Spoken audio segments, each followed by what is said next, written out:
Hi, welcome back to Pax Europiana, to the debate about peace and prosperity in Europe. And this one is about SME policy and economic reform in Europe.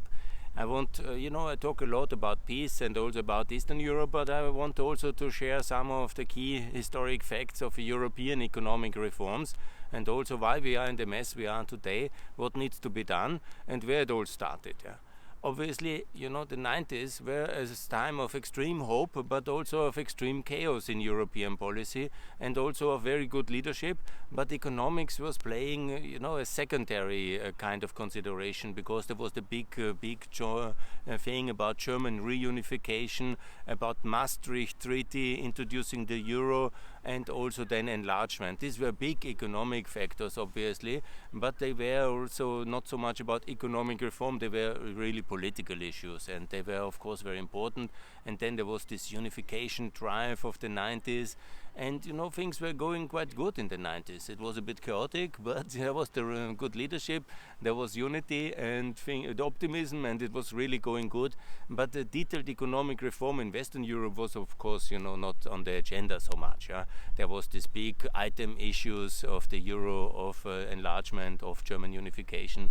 And so Europe was booming because so many new people, and so this unification. Eastern Europe was, of course, reforming a lot, and that was taking a lot of capacities, and it was very successful. Look at Poland, what a powerhouse it is today, and many of the other countries were really going good, especially Hungary, and so on and so on. Obviously, in Southeastern Europe, there was the Balkan Wars, in Russia was chaos, and so it was, of course, difficult. But nevertheless, economic reform played a lesser role. It changed a bit at the end of the 90s because there was coming also this dot-com bubble, and then there were major talks about European economic reform. This culminated in two major things, and that is the so-called Lisbon Council, where there was really to be the most competitive economic area of the world. Big words were mentioned, but there was also some deliverables. There was action on that one. There was a drive in economic reform in 2000, and I was happy to be then part first in the Business Federation of Europe, in Business Europe as it's called, and now it was called UNICE, the Employers Federation, but then later also when the SME Charter was signed in Ferreira Council, and that was also a big step forward. The Charter, the European Charter for SMEs, for small and medium enterprises, also in 2000, so there was a lot of dynamic on economic reform in Europe. And that was also necessary because we saw that things have to improve. And then came also this big crisis in Germany, Schröder obviously, then responding with the so-called agenda, and that was really transforming also Germany, and with the biggest European economy. It was quite unreformed from the social democratic consensus of the 70s and 80s, and it had then this moment, again interestingly, a social democrat chancellor changed a lot of things.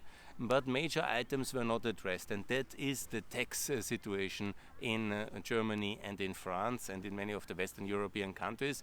This kind of social democratic high tax welfare system was never dismantled. It was always going on while the world was changing faster than Europe, and we were not changing. And I created, therefore, with friends together, this Europeans for Tax Reform, basically to copy the success of Americans for Tax Reform and try to bring the idea of tax reform, Slovak model, the Slovak economics model, and I tried to bring that to Europe, and I had in Eastern Europe some success. Obviously in Western Europe it's much more difficult, and I was not successful. And so that was the early in 2000, but things were still going relatively good despite all these major external shocks, especially .com, I mentioned it already, but then came obviously September 11, which was a global shock and a disaster attack. And then came the moments which were this, of course, the Afghanistan liberation, and then the Iraq liberation, and then obviously then the big moments where Europe was united by NATO enlargement, by EU enlargement in 2004. That was again one of our best years in history. There's no doubt about it.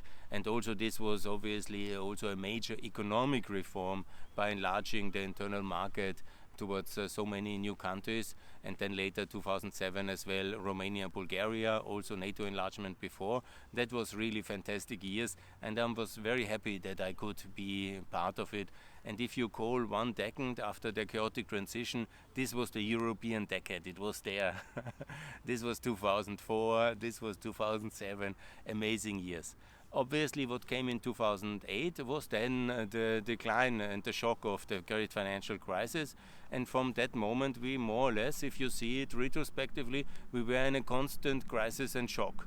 Mrs. Merkel will go down in history as the crisis chancellor, because she had this good period still, 2007 with the two new countries, but from 2008 onwards, when she also saved the euro in Germany, she is a great chancellor. I don't want to say negative things about her, but then it was like this. It was a constant fighting the crisis. 8-9, the great financial crisis, somehow was managed, but we never found some kind of mechanism to really kickstart growth.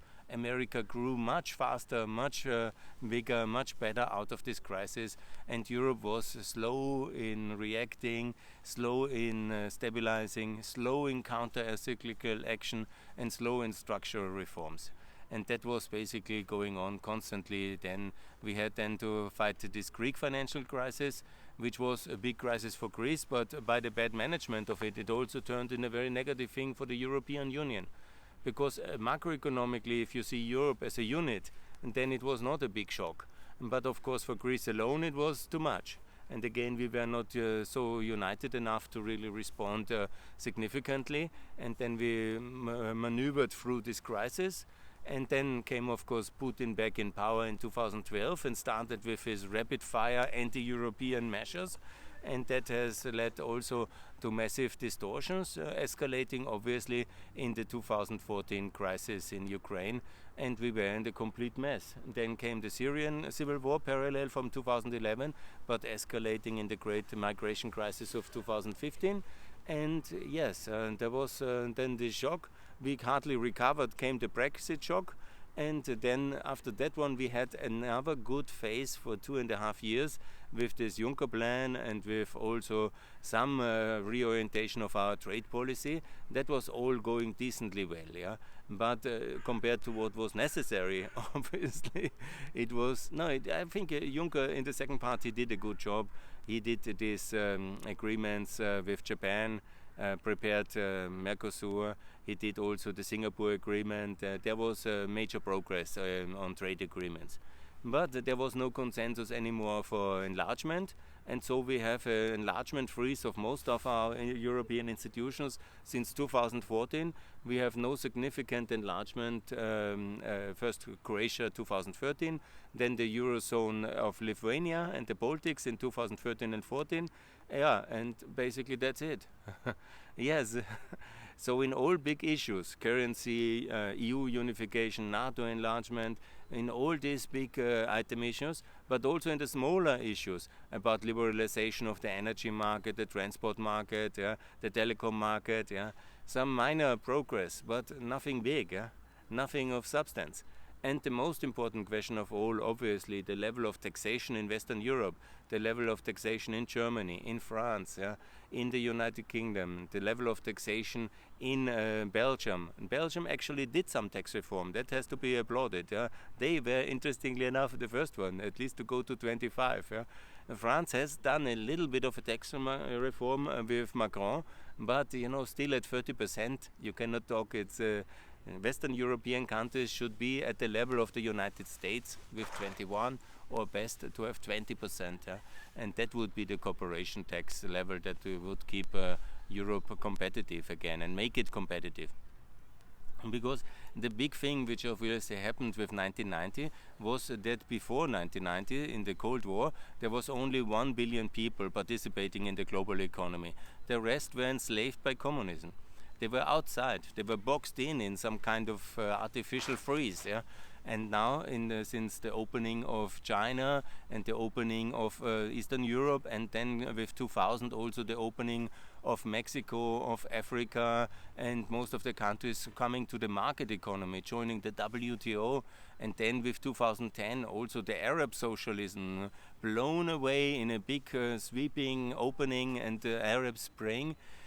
Most countries going quite well. In Iran and Syria, obviously a disaster. But this was obviously then a kind of world where almost everybody in the world with exemption of North Korea, Cuba, and some smaller disaster countries like Iran, and they were participating suddenly in the free world market of this world.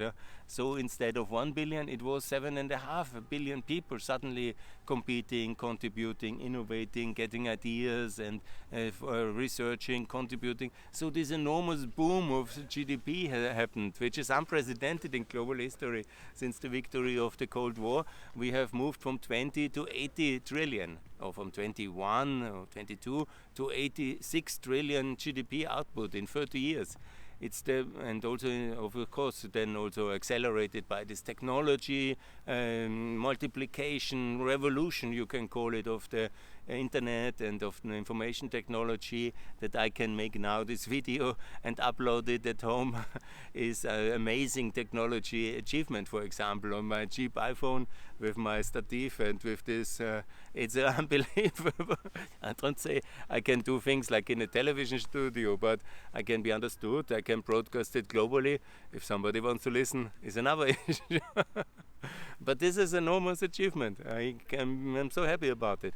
But obviously the European economic reform was in this kind of, we have this extreme right and the extreme left wing on the rise. They are very anti-capitalism, anti-market, anti-European, anti-progress, anti-technology. They keep us down. But also the center-right and center-left wing parties have not reformed. I myself, that was my professional activities in the early 2000s. I tried to really bring market-based ideas and modern economic ideas into the center-right-wing parties of Europe, but it was very difficult in Germany and Austria. It was close to impossible. It was absolutely difficult, and then I focused on Eastern Europe from 2004, actually from 5 to now, in Kosovo, in Albania, in Macedonia, in Ukraine, but also to some extent I tried also in Georgia, Moldova, wherever somebody invited me, and also I could work as a consultant or as NGO activist to at least get the Eastern European economic reform forward. And in some ways it was successful, especially in tax reform and currency packs. We have good policy in Eastern Europe mostly, and they are much more competitive. That's also why I think it's so good to have enlargement of European Union, because they have already in the 2000s, the first enlargement has saved European economic reform and the success of all our economic system during the great financial crisis, when Eastern Europe was much less hit and much more dynamically was able to bounce back. And the same should be now with Ukraine in the European Union and the Balkans, obviously. And so we have a driving force which really innovates and which is competitive and which helps the whole of the European Union to compete itself and grow itself out of this economic mess we are here in with this next external shock, the corona crisis and the coming corona debt crisis. But obviously it's not alone Eastern Europe can save Europe. It is also necessary that Germany changes and Austria changes and also France. These are the big economies, and also Italy, that they reduce the taxation and cut taxes down to 20 or 15%. Italy 15, Germany 20, Austria 15, and really also reduce the income taxes for the people and shift the taxation burden to VAT to 20% flat, not like Hungary 27, but 20, and then also to tax property higher. And this is the reasonable way to have taxation, and that's also attached then the market openings and reforming, unifying the energy market, the transport market, and all these infrastructure projects which we need to do, and also how we manage infrastructure. That's also so important, and I cannot understand what we are waiting for exactly. I mean, in the countries who have not reformed, like Greece, for example, in the 2000s, when I was calling so often for Greece to reform, I cannot remember, all my fingers hurt already of all these emails and tweets. In that time it was emails, now it's tweets I sent for Greece to reform. I think it's 10,000 times I've said, please, Karamanlis, please, Mitsotakis, do something decent. But no. I wonder, really. And also, and then we have all these models which are working now in Poland, the Baltic countries, in Bulgaria. They are much more successful. They have avoided the great financial crisis with being more competitive, and they have really grown constantly. And I cannot understand what we are doing here in Austria and Germany and in Greece, and also now Belgium gets better. That's good. I was positively surprised. France, obviously, the biggest problem, but also in the Netherlands, it's going so medium. And we need more openness. We need more openness in the labor market, obviously. Have a pan-European labor market, including Ukraine and the Balkans. And this is outrageous to send people back into these countries. It's very bad. And we need lower taxes, obviously. We need unified infrastructure investments and much more, like a Juncker plan. And this was good, but this is not good enough. We need much more. And then also in Eastern Europe, especially, to be independent energy-wise from Russia. These are the big things. But now we are mainly focusing on Corona. That's, of course, the external crisis. And then we are mainly focusing on the Green Deal. Look, I've made my peace with all this greenery, and it's fine. I also love the green world. I love to be outdoor. I love Montenegro, a green country. I'm loving environmental protection. But it's not the only thing we can do. It's not the Green Deal saving the world, which is our main mission. And no, the main mission is obviously security for the people and for our states. The second mission is economic growth, jobs, prosperity, incomes, and progress by technology. That's the second chapter. And then the third chapter is, of course, to have a good and decent environment. But it's not that we live for the planet. No, the planet is there for the humanity to develop and to progress. And obviously we have to preserve it decently, and we have to also move out of the issue of carbon. I'm agreeing with that. Basically for strategic reasons, because we are much too dependent on the carbon exporters, like Russia is blackmailing us, buying our politicians, like Mrs. Kneißl with 500,000 yearly on this Rosneft board, because they have these opportunities because we buy this energy. So we have to move out of carbon, no doubt, strategically, faster. Out of Russian carbon, first of all, and not out of European carbon so fast. That's the issue here I have, and that it will be also focus of my future activities.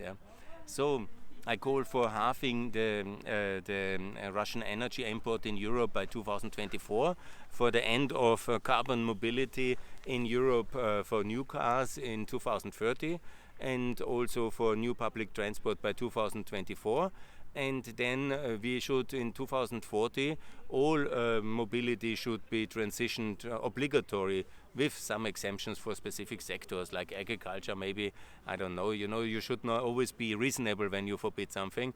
But in basically the standard transportation of people in public transport and of goods should be in electric vehicles by 2040 fully. And goodbye Russian energy dependency. And also to decarbonize all these private heatings of housing, absolutely I'm in favor. For strategic reasons, for economic reasons, and it's also good for the environment. But don't talk only about the Green Deal, because it talks up the Green parties, it talks up the left-wing agenda. Talk about jobs, economy, about growth. Who is against growth is the enemy of freedom and is the enemy of the people. Growth matters. Who talks against growth, economic growth, is really like cutting yourself with the knee. I cannot understand this kind of rhetoric. The future is green, the future is green climate only. This is absolutely the wrong rhetoric. It leads to the end of center-right-wing parties. And that will be also in the German election already very visible. And they talk themselves into a frenzy about Green Deals being the only thing they care, and then why you should actually vote for a center-right-wing party or a liberal party or any of the non-green and non-left parties. And so many of the young people, they say, it's the only priority, only thing that matters. Okay, good, green.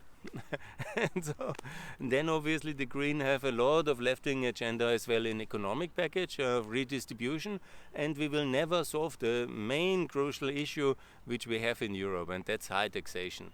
We have an unreasonable level of high taxation in income and in property, not property, but in corporate tax in Germany, in France, in Austria, in Italy, and it's beyond our competitive level. Actually, it's a disaster, and it leads to this low growth rates, and then obviously it leads that capital invests elsewhere, and it leads a complete economic nonsense. And It was maybe some years necessary when the left fought in the 70s. They have this recipe of high taxation, but most countries have really changed their direction. And this is what we should do urgently. It was promised in Austria as well, but the Austrian government is big disappointment.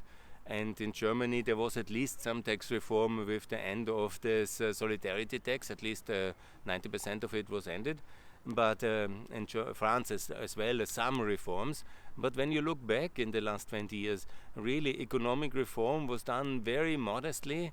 Always there was huge new efforts for more welfare and more welfare state, and it's quite confusing to me actually. I don't know how we imagine to develop the 21st century with such kind of failed policy. Now during Corona you see already that that Germany and Austria have somehow missed modernity, not digitalized, the administration on paper, everybody does it like in the 70s and everything is fine. Schooling, for example, one of my favorite topics. Why should not every teacher be on YouTube as well? I can be on YouTube. I'm 52. It can be expected from every teacher to have also YouTube tutorials. If he doesn't want to live stream from the school class, okay, but at least every of his lectures should be available as well in a video tutorial. This can be expected as part of his professional obligations. You are a teacher, you teach as well in the video lecture. Everything you say is also on video. Then the children can see it in the afternoon when they make their homework. They can repeat it, they can watch it on the weekend, they can take more time. Some people maybe want to see it again, and not just with this writing like in the 19th century. No, we have somehow lost the connection with modernity in Germany and Austria. Austria a bit better, but not much. And it's a disappointment. And I think now it's time to get these things done and reconnect with modernity. And I'm as an oldie, with 52, I have to say that. I just also learn all these things like Zoom and everything as well, Twitter. And but I think that the mind must be young. For example, Sebastian Kurz, his mind is old, He behaves like Schüssel, he's 1.1. That's the way you'll be successful. Yes, I understand it. But that's not the way to reform countries in the 21st century. You have to look around and then to do what other countries as well reform. And we have seen that we are by far not as good as our competition in Corona, in pandemic, in digitalization, in taxation, in economic reform, in openness.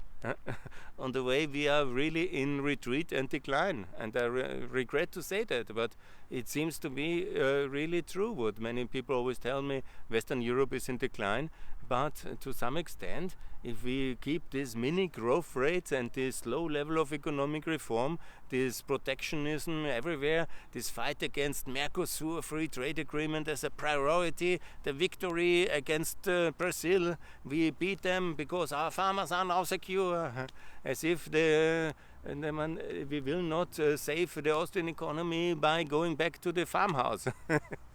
I mean, it's beautiful. I love the farms. It's very nice. And if somebody wants to have this lifestyle, I think we also should support financially. Absolutely. But the real creativity, innovation, and productivity and the income is obviously in the industrial and in the IT and in the research. In the high value productivity activities, and that's not to denigrate the farming. It's beautiful activity, and it's something to be supported for the few who were born in a farm or want to live there. But it's not that we can feed our population with protectionist measures. Subsidize, yes. I'm not so radical to call for the end of subsidies. Give the farmers, give the tourism sector, give. And the cultural monuments must be renovated. Yes, absolutely fine. But within reason, within normality, within a growing economy. And here, this is something I would like to close because it's getting cold. It's beautiful here. Think what our grandfathers were able to build. We have just renovated in the last 25 years because it was crumbling. Schönbrunn until it was privatized, at least semi-privatized in a own holding company, and it was renovated because of tourism, and it's now very nice again. And this should be in the future of all these monuments and of tourism. And after Corona in 2022, to go back to not normality, but to high-speed economic reform, openness, decency, and benchmarking according to international parameters, to be the best at least, to try and to compete, and not to focus on welfare. Growth is welfare. And that must be the priority again. And obviously then we can subsidize many sectors and help everybody. I'm for a social system where everybody receives help, no doubt, like it is in Austria, like it is in Germany with Hartz IV and with social assistance. Yes. Also America should have them. Everybody should have that. But it must be on the basis that most of the economy is relatively free and can grow and innovate, research, and provide the technology to the new level in order to have this kind of support and redistribution possibilities. And for this we need lower taxes. We need SME-oriented policy. That means strict competition policy, low subsidy levels, and decency in economic reform. We need more openness for the labor markets, and we need also decency in the European peace order, as I have talked so much about it already. Good, that's my little contribution to this day, and more to come. Think about SMEs, focus on growth, get the taxes lower, make sure the currency system is stable with the enlargement of the euro, and enlarge the European Union and NATO, and also liberalize all the key sectors necessary, which we miss so long, and which is absolutely necessary, from energy to transport. And that's the way forward. And innovate and make sure that technology hatred is reduced in Europe. And you see it already how painful it is, and how costly and how lethal technology hatred is in the case of anti-vax movement, and the lack of leadership of our elite in this crisis. And you see, it's really a serious situation now. We have to get better, guys. Okay, more to come. Regards from Schönbrunn. Thanks for listening. Bye.